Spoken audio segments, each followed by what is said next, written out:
any insights on peaceful parenting? Yeah, you wrote a book on that, right, Steve?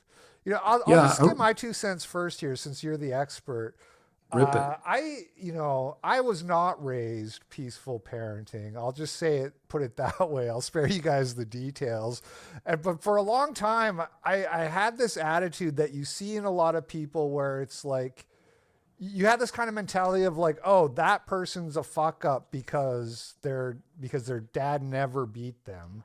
Like, I don't know if Mhm. that's just a cope that you come up with, but I used to like think that about people. I think the problem is we don't spank kids anymore, kind of thing. That's why Mm, society's going to hell. But then as I got older, and especially after having my own kids who I've never had to even raise my voice at, I kind of realized like, oh, maybe it's actually just fucked up to hit your kids, and it shouldn't be happening in 99% of the situations where it's happening. mm, But anyway, you yeah. go ahead, Steve. Give us your take on that. Yeah, I mean, so peaceful parenting, I mean, like 99% of people that you see, and I'm prone to it at times as well, they're acting off of their emotional programming from their childhood. Mm. And so like we see this thing with millennials and they're all soft, but then you look into their childhoods and they were all put into daycare. Like daycare rates exploded for the millennials. And so their emotional programming is to bond with a rotating sort of cavalcade of new authority figures, which is like, what's that? But like, bureaucrats in the government and like going into government offices and like complying with these people. And that's the Steve, you're sort so of, smart. What an observation. That's like dead on. I'm gonna. If you right? have a Yeah. book, I'm gonna buy it. Yo, And let's go. I don't know if Yeah, I'll let's read go. it, but I'm gonna buy it. Yeah, you'll buy it. Hey, I'll take the sale. Yeah.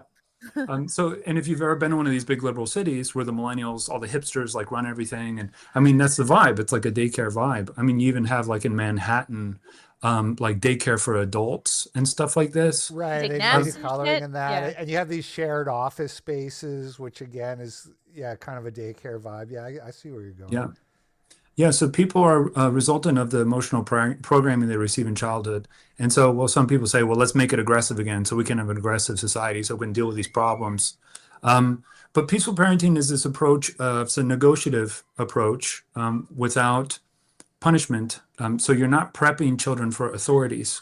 You're prepping them to reason, to think through things, to use principles and universals to deal with their difficult emotional stuff that may come up, and to negotiate with other people in the world.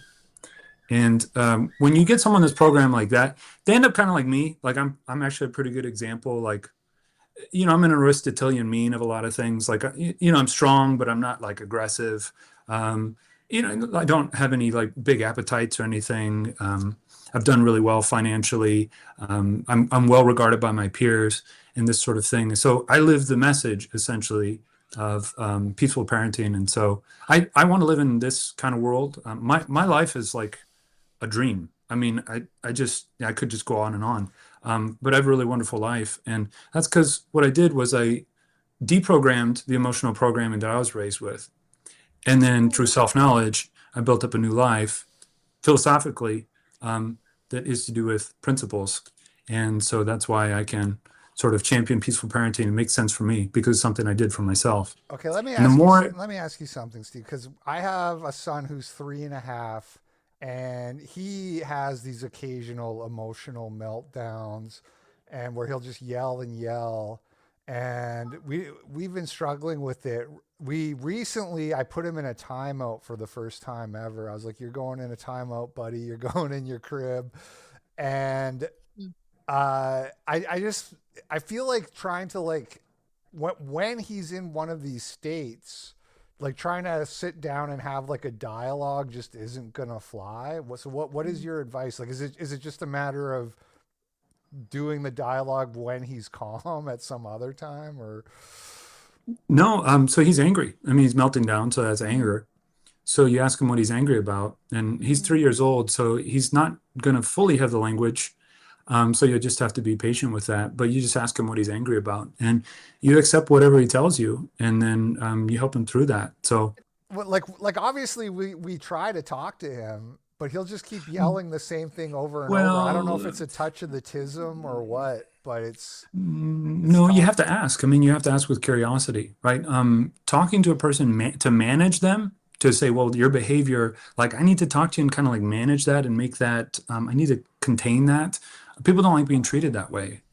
So a kid, if you ask them with curiosity, just to know what's going, and curiosity is an open-ended thing, right? And it's a dialogue. Then if you have credibility, you may or may not, to whatever extent you do, like I have max credibility with my kids. And so when I ask with curiosity, they give me the answer. But if you're making the transition to peaceful parenting, you don't necessarily have the credibility, they may not tell you right up front. And so then there's this lag time and people get frustrated with that. But you just learn to sit with it.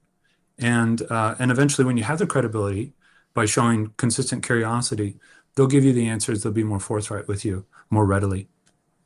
cool. It works, baby. I might have to buy the book too.